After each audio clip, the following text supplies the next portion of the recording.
everybody, welcome back. Psychedelic here. So, hope you guys enjoyed my last video where I ranked the ABC record collection. I do apologize for leaving out many at the end. I just kind of wanted to wrap it up and totally forgot about it, spaced it off. But yeah, I didn't leave the ones that you saw in the background or put them in a list like Queen's Nectarine Machine and Fraternity of Man, Smooth as Raw Silk, rather. But yeah, I just decided to leave those off the list. I mean, I like some of those albums, but I did get rid of Smooth as Raw Silk. It's only got a few strong moments for me. And then Fraternity of Man only got a few great psychedelic highlights, but don't really care for the country rock mixed in, despite Don't Bogart That Joint.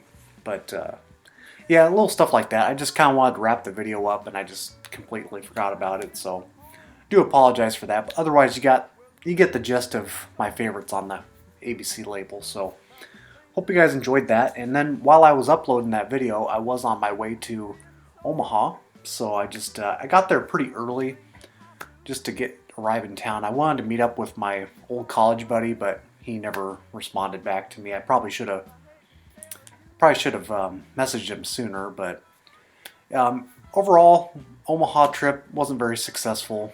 I only came out with 5 records. That's a very low amount for me, traveling, nearly about an hour or so just to dig. But, sometimes that's how it goes.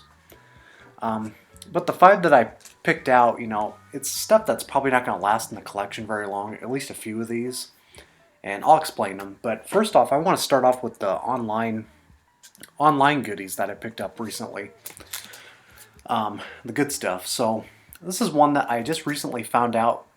This band had their Bandcamp, and they're still apparently together making music, or maybe before COVID. Yeah, I had no idea these guys had a Bandcamp account, and I was really stoked to find out that they're selling the rest of their original copies, their stock copies. So I was able to pick this up for $100. This is Finchley Boys. This is a private pressing, 1,000 copies apparently, according to the Acid Archives. And this was recently sealed, and I unsealed the bad boy. Yeah, I kind of wanted to get this in its original format, for that hype sticker. Otherwise, we wouldn't really know what the album is all about, except for looking on the back cover, This came out in 1972, and most of these songs were recorded prior, 1969, except for one track was 68. And overall, this is one I've wanted a long time, and I think only recently it's hit the $100 mark. It was forever probably a $70 to $80 record. It's kind of gotten some hype over years, and this is one I remember, apparently according to Rate Your Music, I listened to this back in 2015, and I gave it a pretty good rating. Well, it was like a 4 out of 5 at the time. I don't think this latched on back then, but now since I've revisited it, a lot of the hard rock gems, I'm starting to get back into that kind of hard rock territory once again, and this is definitely in that realm. It's kind of acid fused hard rock, but it's got a little bit of blues elements, which people knowing me, I'm not a big blues guy, but this is like exactly what I'm looking for. Not too bluesy, but just heavy enough to make it through the disc. And I actually rate this album pretty high. I would give it like a 4.5 out of 5 stars if we had to go the Rate Your Music route. So these guys were based out of Illinois area, and apparently they've been playing together for quite a while. And thankfully, when this was sealed, there was only just a few light moisture marks, nothing too concerning. Then I just heard one light pop. I think it was the last track, Restrictions, my favorite track, of course. I think my favorite tracks were Swelling Waters, Outcast, and Restrictions. Kind of the more hard rock tracks, except for Swelling Waters. And there's even one track on here, it kind of reminds me of Gary Quackenbush from SRC. The track It All Ends. It's kind of got kind of an SRC-esque guitar fuzz on it. That kind of fuzz style that SRC has. It's very crispy sounding. But yeah, I was happy to learn that they were selling these on the Bandcamp site rather than going the Discogs route, you know. So yeah, highly recommend this if you're into like heavy hard rock from the late 60s. Is when it was recorded, so very enjoyable. And on to the next one, again, in that same route, almost. Picked up on some UK hard rock classics, and I picked up Groundhog's album Split. This is an original UK copy. I thought these would go for way more, but according to my research, they only go for maybe 40, 50 bucks in good shape. And I got this well under that, but I thought they'd be going way more, considering what this sounds like, you know. So it's got the laminated cover, and it's in pretty decent shape. I used to have Hogwash by Groundhogs, and so this is the first one I actually picked up with my own money, because Hogwash I actually got through a collection that I bought in my hometown. I probably showed it years ago on here, but original Liberty label. And this thing smokes all the way through.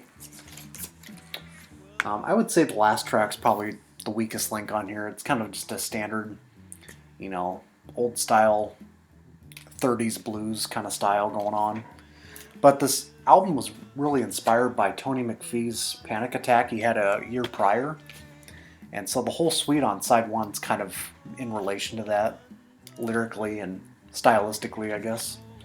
But yeah, the whole thing's really bombastic sounding, thick bass guitar, and then, yeah, some thick fuzz as well, fuzz leads. And this is, you know, if I had to listen to some blues rock, this is the stuff I would go gravitate towards, you know. Not too simple, not too monotone, just the right amount of hard rock energy pushing through. And so this is probably notably their most well-known album, but I'd still like to pick up Thank Christ for the Bomb, which I think I've seen once out in the wild, but it was too pricey for me. So yeah, I had to pick up on some Groundhogs. Otherwise, I probably couldn't get into their early material where it's, you know, very much straightforward British blues. It's just not what I'm into. And then this third one here, this was kind of a blind buy on eBay. I just happened to click on stuff that was ending on eBay at, you know, the ending soonest tab. And I just saw this cover and it said something like Rural Psych from 1976 or 77. I think this came out in 76. Yeah. And had no idea what this was. I had never even seen this cover before. But it just kind of struck me as, you know, interesting. Head in the sand. Ass in the air. But, yeah, so this was, the band's called Sand. And apparently this is their second album. I thought it was maybe just a one and done band. But I've actually seen their first album before online where it's like a literal sandwich on the beach or something. But yeah, so it's kind of rural psych influenced, but this one's much more AOR inspired, kind of cosmic 70s sounding. But it's so much so that some of the synthesizers and slide guitar that they use is very dreamy, and it's got a very cosmic country sound to it that I really dig. And the pure standout on here is Painted Eyes on side one. So if I had to recommend a track off this one, that is the big highlight for sure. The one to suck you into this one. So, but overall, the whole thing was pretty enjoyable. I've only listened to the full thing once so far, but I really enjoyed it. Painted Eyes I've played maybe 5 or 6 times now. It's that good. Very nice. Kind of mellow, late night, West Coast, rural, cosmic AOR. Got a lot of things going for it for sure, so very enjoyable, and it's rather cheap. I got this like for $5. Might go for a little more, but still, you can still acquire it pretty well. Okay, now on to the Omaha find. So I first went to an antique mall, which I had never been to before, the one in Omaha, but they were kind of connected to the one in Lincoln, so I knew it was going to be kind of a similar sort of dig. And I was kind of surprised at what I found. You know, I found a lot more record storage than what the one in Lincoln offers, but this is the first one I picked up for $4. And this is a rather cheap album anyways, but it was in the shrink wrap, and I saw the record is very minty looking, so for $4, you know, it was my time to pick up on this. So this is Tommy Roe. I think it's just called It's Now Winter's Day. Yeah.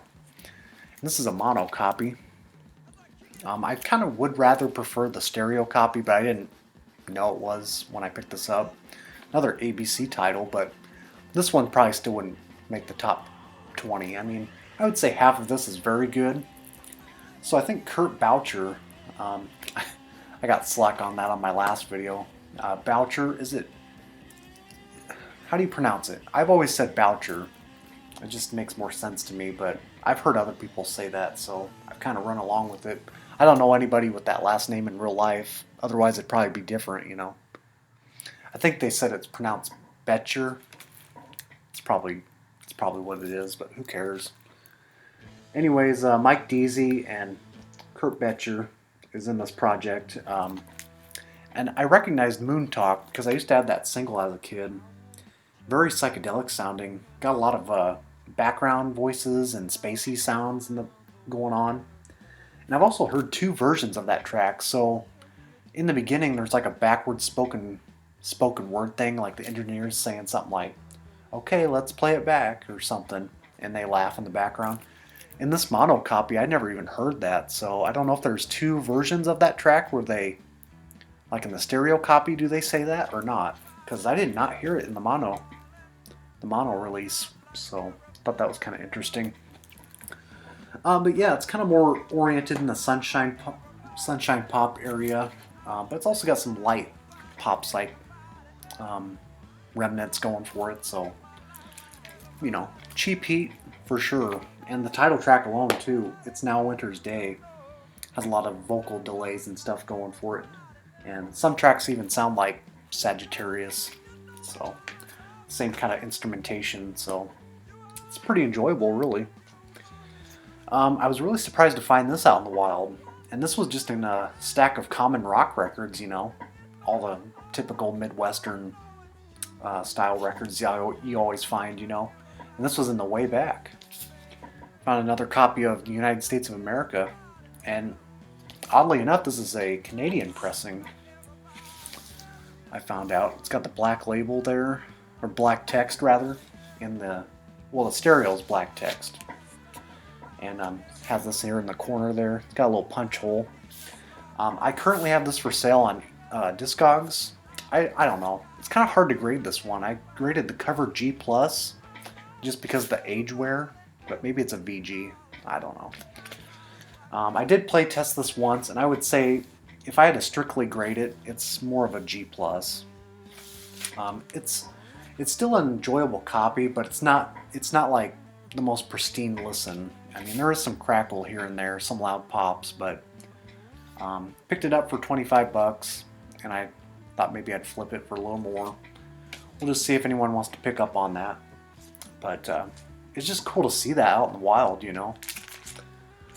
So picked up another copy of that, and then I went to Vinyl Cup, which was the one I was really anticipating about, because I went to their sister shop in Des Moines, Iowa, when I went on that trip, and I was really impressed by their selection. The one in Omaha was just about as good as far as selection for my taste, but the things I found there were just either trashed or I already had a copy. So I found albums like Liquid Smoke on Avco Embassy. It was a little beat up, and they wanted $26 for it. Didn't want to do that. And then I found Graffiti on ABC, funny enough, and a few other cool psych titles. Stone Country on RCA, the Tuneful Trolley on Capitol. So I found some cool titles, but I already had them, you know. I guess I was just being too picky that day, but so I didn't come out there with anything. And that kind of surprised me, because I found some good stuff, but I already had them, or they were either trashed or just wasn't feeling it. You know how it goes. So then I headed over to, because I was in the old market area of Omaha, and I went to the famous Homer's music store. Looked around for quite a bit, couldn't find much, and then I found this one. This cover stood out to me because I'd recognized it before. This is Lodestone, and this is original copy here on Barnaby Records. Some association with CBS label or CBS Records. And this was $5. Now, my research said, you know, these albums kind of go for a little more, maybe 25 on average. And I think the only reason why is because the cover's got some water damage on the bottom. As you can see there, I didn't want to take it out because I didn't want to ruin the cover any more than it is. But yeah, the bottom's just got a little bit of water damage. And the record was kind of questionable, you know, looking at it. Sorry if the lighting's so weird. The sun just decided to come out. But yeah, looking at the record, I don't know if it's going to pick it up or not. Not really. But there's a lot of surface marks, so it was kind of questionable. And I played this all the way through once, and it actually sounded a lot better than I thought it would. It's pretty low surface noise. Still enjoyable. And I would say Flower Pot was the highlight off here, the closing track. And I had only heard this one other time online. It's kind of more of a jazz rock thing. I'm not a big fan of the vocals. And it does have some horn arrangements, so Dom, if you're watching, it's probably not for you. Not for me either, really. It's not really psychedelic at all, but it's kind of more jazz rock, kind of progressive oriented. So it was a decent pickup. And then finally I just decided to head over to Council Bluffs, Iowa, and then just right across the border, and went to Canesville Collectibles. Now, if you guys remember me telling about that store, it's literally a vinyl hoard. I mean, it's one of the biggest warehouses in the Midwest. 3 stories of just pure vinyl. You know, there's just only certain pathways you can go through in this place. And so, of course, I checked out the local and Christian stuff again because that's the most interesting stuff they have for me. Otherwise, it's just a lot of common rock records most of the time, unless you're looking in their new arrivals. But one of them I already actually put away because it was not very good at all. It's like a Reverend Jesse something, and it had, you know, Your Soul Brother in captions on the cover, so I thought maybe it was going to be like a funk and soul sort of thing. Turned out to be just some kind of whole other spiritual trip, not for my taste. So I have it like in a stack on the floor now, and I think it's on the way bottom. I just didn't want to grab it. But here's the other one that I'm probably going to end up selling, though. I found this one, A Soldier for Jesus by Rudy Q. Jones. Rudy Quincy Jones. So this is kind of more of a, I only sampled this a little bit, and it's kind of like a country bluegrass kind of thing. Actually surprised, you know, how good this was for its style, but it's something I would never listen to. This is definitely going to appeal to some people, though. I can definitely tell. I think there's some clips on Discogs, YouTube, to check out, so if that sounds like your bag, maybe I'll send this your way if you're interested. Just give me a message on Discogs. I'll hit you up with this. It's one of those records where, you know, maybe he was a Vietnam vet and then he discovered Jesus. I mean, that's usually how the story goes, but yeah, interesting records overall, though. Omaha trip, not so successful, but I'm glad I went. It had been a long time since I've went, probably since February of last year. Sounds about right. So, hope you guys enjoyed. Next video might do maybe another psychedelic mix. Psychedelic trip, rather. Alright, take care, and we shall see you soon.